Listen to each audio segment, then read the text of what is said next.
ಶ್ರುತಿಸ್ಮೃತಿಪುರಾಣಾನಾಂ ಆಲಯಂ ಕರುಣಾಲಯಂ ನಮಾಮಿ ಭಗವತ್ಪಾದಶಂಕರಂ ಲೋಕಶಂಕರಂ. ಇವತ್ತಿನ ದಿವಸ ನಮ್ಮ ಈ ಬಾದಾಮಿ ಬನಶಂಕರಿ ಕ್ಷೇತ್ರದ ವಿಜಯಯಾತ್ರೆ ಸಂದರ್ಭದಲ್ಲಿ ಇಲ್ಲಿ ಸಂಜೀವಾಚಾರ್ಯರು ಮತ್ತು ಸಮೀರಾಚಾರ್ಯರು ಅವರಿಬ್ಬರ ಅತ್ಯಂತ ಭಕ್ತಿಪೂರ್ಣವಾದಂತಹ ಪ್ರಾರ್ಥನೆಯಂತೆ ಇಲ್ಲಿ ಮನೋರಥ ಪ್ರತಿಷ್ಠಾನದಿಂದ ಮಾಡ್ತಾ ಇರತಕ್ಕಂತಹ ಗೋ ಸಂರಕ್ಷಣಾ ಕಾರ್ಯವನ್ನು ನೋಡಲು ಇಲ್ಲಿಗೆ ಈ ಗೋಶಾಲೆಗೆ ಆಗಮಿಸಿದ್ದೇವೆ. ಈ ಒಂದು ಗೋಶಾಲೆಯಲ್ಲಿ ಗೋವುಗಳ ಒಂದು ಸಂರಕ್ಷಣೆ ಅನ್ನೋದು ವಿಶೇಷವಾಗಿ ನಡೀತಾ ಇದೆ. ಅದರಲ್ಲೂ ಈ ಕಸಾಯಿಖಾನೆಗೆ ತಗೊಂಡು ಹೋಗಿ ಅಲ್ಲಿ ಗೋವಧವನ್ನು ಅತ್ಯಂತ ನಿಂದಿತವೂ ಅತ್ಯಂತ ಪಾಪಕಾರಿಯಾದ ಗೋವಧವನ್ನು ಮಾಡಲು ಕೆಲವರು ಈ ಗೋವುಗಳನ್ನು ಕಸಾಯಿಖಾನೆಗೆ ತಗೊಂಡು ಹೋಗುವಂತಹ ಪ್ರಸಂಗಗಳಲ್ಲಿ ಅಂತಹ ಗೋವುಗಳನ್ನು ವಿಶೇಷವಾಗಿ ಸಂರಕ್ಷಣೆ ಮಾಡಿ ಇಲ್ಲಿಗೆ ತಂದು ಈ ಒಂದು ಗೋಶಾಲೆಯಲ್ಲಿ ಸಂರಕ್ಷಣೆ ಮಾಡ್ತಾ ಇರುವುದು ಅದು ಅತ್ಯಂತ ಸಂತೋಷಕರವಾದಂತಹ ಒಂದು ವಿಷಯ.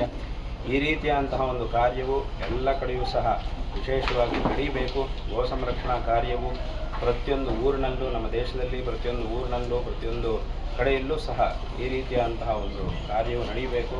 ಇಂತಹ ಕಾರ್ಯದಲ್ಲಿ ಪ್ರತಿಯೊಬ್ಬ ವ್ಯಕ್ತಿಯೂ ಸಹ ಭಾಗವಹಿಸಬೇಕು.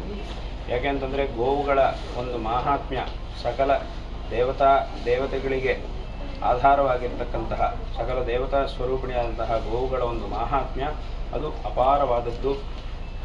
ವೇದಗಳಲ್ಲಿ, ಪುರಾಣಗಳಲ್ಲಿ, ಇತಿಹಾಸಾದಿಗಳಲ್ಲಿ ಗೋವುಗಳ ಮಾಹಾತ್ಮ್ಯವು ಅಪಾರವಾಗಿ ಪ್ರತಿಪಾದಿತವಾಗಿದೆ. ಮಹರ್ಷಿಗಳು ಮೊದಲಾದಂತಹ ಮಹಾಪುರುಷರೆಲ್ಲರೂ ಸಹ ಗೋವುಗಳ ಒಂದು ಸೇವೆಯನ್ನು ಮಾಡಿದ್ದಾರೆ, ಗೋ ಸಂರಕ್ಷಣೆಯನ್ನು ಮಾಡಿದ್ದಾರೆ. ಗೋವುಗಳ ಸೇವೆಯನ್ನು ಮಾಡಿ ದೊಡ್ಡ ದೊಡ್ಡ ರಾಜ ಮಹಾರಾಜರುಗಳು ಗೋವುಗಳ ಸೇವೆಯನ್ನು ಮಾಡಿ ಗೋದೇವತಾ ಅನುಗ್ರಹದಿಂದ ತಮ್ಮ ಅಭೀಷ್ಟಗಳನ್ನು ಪಡೆದಿರತಕ್ಕಂತಹ ವಿಷಯಗಳನ್ನು ನಾವು ಪುರಾಣ, ಇತಿಹಾಸ, ಕಾವ್ಯ ಮುಂತಾದ ನಮ್ಮ ವೈದಿಕ ವಾಂಗ್ಮಯದಿಂದ, ಸನಾತನ ಧರ್ಮ ವಾಂಗ್ಮಯದಿಂದ ತಿಳಿದುಕೊಳ್ಳಬಹುದಾಗಿದೆ. ಮತ್ತು ವಿಶೇಷವಾಗಿ ನಮ್ಮ ಸನಾತನ ಧರ್ಮದ ಉದ್ಧಾರಕರು, ಪರಮೇಶ್ವರನ ಅವತಾರಿಗಳು ಶ್ರೀ ಆದಿಶಂಕರ ಭಗವತ್ಪಾದಾಚಾರ್ಯರೂ ಸಹ ತಮ್ಮ ಗ್ರಂಥಗಳಲ್ಲಿ ಒಂದು ವಿಶಿಷ್ಟವಾದಂತಹ ಪ್ರಕರಣ ಗ್ರಂಥವಾಗಿರ್ತಕ್ಕಂತಹ ಪ್ರಶ್ನೋತ್ತರ ರತ್ನಮಾಲಿಕಾ ಅನ್ನುವಂತಹ ಗ್ರಂಥದಲ್ಲಿ ಒಂದು ಪ್ರಶ್ನೆಯನ್ನು ಕೇಳಿ ಅದಕ್ಕೆ ಅವರು ಉತ್ತರವನ್ನು ಕೊಡ್ತಾರೆ. ಆ ಒಂದು ಪ್ರಶ್ನೆಯನ್ನು ಸಹ ಅವರೇ ಕೇಳಿ ಈ ಪ್ರಶ್ನೆಗೆ ಯಾವುದು ಸರಿಯಾದಂತಹ ಉತ್ತರ ಅನ್ನೋದನ್ನು ಸಹ ಅವರೇ ನಮಗೆ ತಿಳಿಸಿಕೊಡುತ್ತಾರೆ. ಅದೇನು ಅಂತ ಕೇಳಿದರೆ, ಒಂದು ಪ್ರಶ್ನೆ ಮಾತಾಚ ಕಾ ಅಂತ ಪ್ರಶ್ನೆ. ಮಾತೆಯು ಯಾರು, ತಾಯಿಯು ಯಾರು ಅಂತ ಆ ಪ್ರಶ್ನೆಗೆ ಅರ್ಥ. ಅದಕ್ಕೆ ಉತ್ತರವನ್ನು ಶಂಕರರೇ ನಂತರ ಕೊಟ್ಟಿದ್ದಾರೆ. ಧೇನು ಅಂತ ಹೇಳಿದ್ದಾರೆ. ಮಾತಾಚಕ ಧೇನು ಅಂತ ಕೊಟ್ಟಿದ್ದಾರೆ ಉತ್ತರವನ್ನು. ಅಂದರೆ ಆ ಗೋವನ್ನು ತಾಯಿಯಂತೆ ನೋಡಬೇಕು. ತಾಯಿಯನ್ನು ಹೇಗೆ ನಮ್ಮ ತಾಯಿಯನ್ನು ಕೊಟ್ಟಿರುವಂತಹ ತಾಯಿಯನ್ನು ನಾವು ಎಷ್ಟು ಗೌರವಪೂರ್ಣವಾಗಿ, ಎಷ್ಟು ಶ್ರದ್ಧಾಭಕ್ತಿಗಳಿಂದ ನೋಡ್ಕೊಳ್ತೀವೋ ಅದೇ ರೀತಿ ಧೇನು ಅಂದರೆ ಗೋವನ್ನು ಸಹ ಅಷ್ಟೇ ಶ್ರದ್ಧೆಯಿಂದ ನಾವು ನೋಡಬೇಕು ಎಂಬುದಾಗಿ ಶಂಕರರು ತಮ್ಮ ಈ ಪ್ರಶ್ನೋತ್ತರ ರತ್ನಮಾಲಿಕೆಯಲ್ಲಿ ಅಪ್ಪಣೆ ಕೊಡಿಸಿದ್ದಾರೆ. ಈ ರೀತಿಯಾಗಿ ಗೋವುಗಳ ಒಂದು ಮಾಹಾತ್ಮ್ಯ. ಆದ್ದರಿಂದಲೇ ಇಡೀ ಜಗತ್ತಿನಲ್ಲಿ ಯಾವುದಾದರೂ ಒಂದು ಪ್ರಾಣಿಗೆ ನಾವು ತಾಯಿ ಅಂತ ಹೇಳ್ತೀವಿ ಅಂತಂದರೆ ಅದು ಗೋವಿಗೆ ಮಾತ್ರ. ವಿಶೇಷವಾಗಿ ತಾಯಿ ಅಂತಂದರೆ ನಮ್ಮ ಪ್ರತಿಯೊಬ್ಬ ವ್ಯಕ್ತಿಯ, ಒಬ್ಬ ಮನುಷ್ಯನೇ ಇರ್ಬೋದು, ಒಂದು ಪ್ರಾಣಿಯೇ ಇರ್ಬೋದು, ಮೊದಲನೇದಾಗಿ ಅತ್ಯಂತ ಪೂಜ್ಯರಾದಂತಹ ವ್ಯಕ್ತಿ ಅಂತಂದರೆ ತಾಯಿ. ಅಂತಹ ತಾಯಿಯನ್ನು ಮಾತಾ ಎಂಬುದಾಗಿ ಸಂಸ್ಕೃತ ಭಾಷೆಯಲ್ಲಿ ನಾವು ಹೇಳ್ತೀವಿ. ಅದನ್ನೇ ಬೇರೆ ಭಾಷೆಯಲ್ಲಿ ನಾವು ಹೇಳ್ತೀವಿ.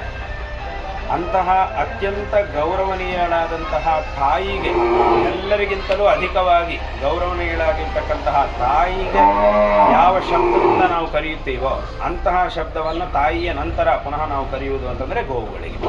ತಾಯಿಗೆ ಉಪಯೋಗ ಮಾಡುವಂತಹ ಶಬ್ದವನ್ನು ನಾವು ಗೋವಿಗೆ ಉಪಯೋಗ ಮಾಡ್ತಾ ಇದ್ದೀವಿ, ಮಾತಾ ಎಂಬುದಾಗಿ ಹೇಳ್ತಾ ಇದ್ದೀವಿ ಅಂತಂದರೆ ಅದೇ ಶಂಕರರು ಸಹ ಅದನ್ನೇ ಹೇಳಿದ್ದಾರೆ. ಮಾತಾಚಕಾಧೇನು ಎಂಬುದಾಗಿ ಅವರು ಹೇಳಿದ್ದಾರೆ. ಆ ಗೋವುಗಳ ವಿಷಯದಲ್ಲಿ ಎಷ್ಟು ನಾವು ಗೌರವದಿಂದ ಇರಬೇಕು ಅನ್ನೋದನ್ನು ಇದರಿಂದ ನಾವು ತಿಳಿಯಬಹುದಾಗಿದೆ. ಇದು ಆ ಮಹಾಪುರುಷರೆಲ್ಲರ ಒಂದು ಅಪ್ಪಣೆಯಾಗಿದೆ.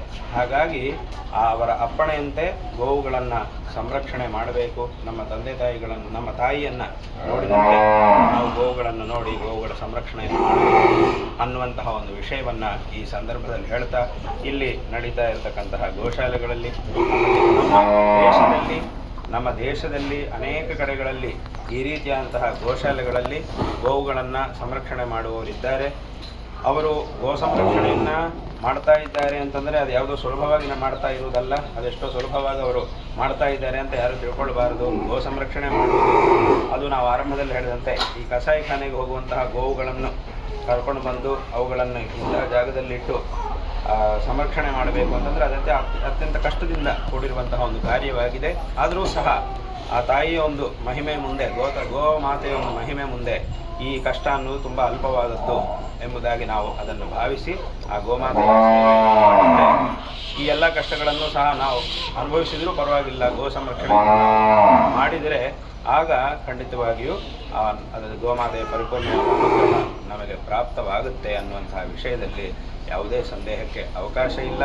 ಅದರಿಂದಲೇ ವಿಶೇಷವಾಗಿ ಈ ಒಂದು ಗೋಮಾತೆಯು ಇಡೀ ನಮ್ಮ ರಾಷ್ಟ್ರಕ್ಕೆ, ನಮ್ಮ ದೇಶಕ್ಕೆ ತಾಯಿಯಂತೆ ಗೋಮಾತೆಯನ್ನು ನಾವು ನೋಡಬೇಕು ಅನ್ನುವಂತಹ ಒಂದು ಕಾರ್ಯವು ಈ ರೀತಿಯಾಗಿ ಆಗಬೇಕು, ಈ ರೀತಿಯಾಗಿ ಒಂದು ಘೋಷಣೆಯೂ ಸಹ ಆಗಬೇಕು ಅನ್ನುವಂತಹ ಒಂದು ಉದ್ದೇಶದಿಂದಲೇ ನಾವು ಇತ್ತೀಚೆಗೆ ಉತ್ತರ ಭಾರತದಲ್ಲಿ ಪ್ರಯಾಗರಾಜ್ನಲ್ಲಿ ಯಾತ್ರೆಯನ್ನು ಮಾಡುವಾಗ ಅಲ್ಲಿ ಇದಕ್ಕಾಗಿಯೇ ಒಂದು ಕಾರ್ಯಕ್ರಮವನ್ನು ಪ್ರತ್ಯೇಕವಾಗಿ ಮಾಡಿ ಒಂದು ಧರ್ಮ ಸಂಸತ್ತನ್ನು ಮಾಡಿ ಆ ಒಂದು ಕಾರ್ಯದಲ್ಲಿ ಇದರ ಬಗ್ಗೆಯೂ ಸಹ ವಿಶೇಷವಾಗಿ ಪ್ರಸ್ತಾಪನೆಯನ್ನು ಮಾಡಿ ಈ ಒಂದು ಕಾರ್ಯದ ಬಗ್ಗೆ ಈ ಒಂದು ಘೋಷಣೆ ಇಡೀ ದೇಶಕ್ಕೆ ಒಂದು ತಾಯಿಯಂತೆ ಗೋವನ್ನು ಘೋಷಿಸಬೇಕು. ಗೋವು ಅಂತಂದರೆ ಅದು ಬರೀ ಬೇರೆ ಪ್ರಾಣಿಗಳ ಹಾಗೆ ಕೇವಲ ಪ್ರಾಣಿ ಮಾತ್ರ ಅಲ್ಲ, ಇಡೀ ನಮ್ಮ ಸಂಸ್ಕೃತಿಗೆ ತಾಯಿ. ಆದ್ದರಿಂದ ಆ ರೀತಿಯಾಗಿ ಘೋಷಣೆ ಆಗಬೇಕು. ತದ್ವಾರ ಇಡೀ ದೇಶದಲ್ಲಿ ಗೋಹತ್ಯೆ ಅನ್ನುವುದು ನಿಷೇಧ ಆಗಬೇಕು ಅನ್ನುವುದಕ್ಕೋಸ್ಕರ ಒಂದು ಪ್ರಯತ್ನವೂ ಸಹ ವಿಶೇಷವಾಗಿ ನಡೀತಾ ಇದೆ.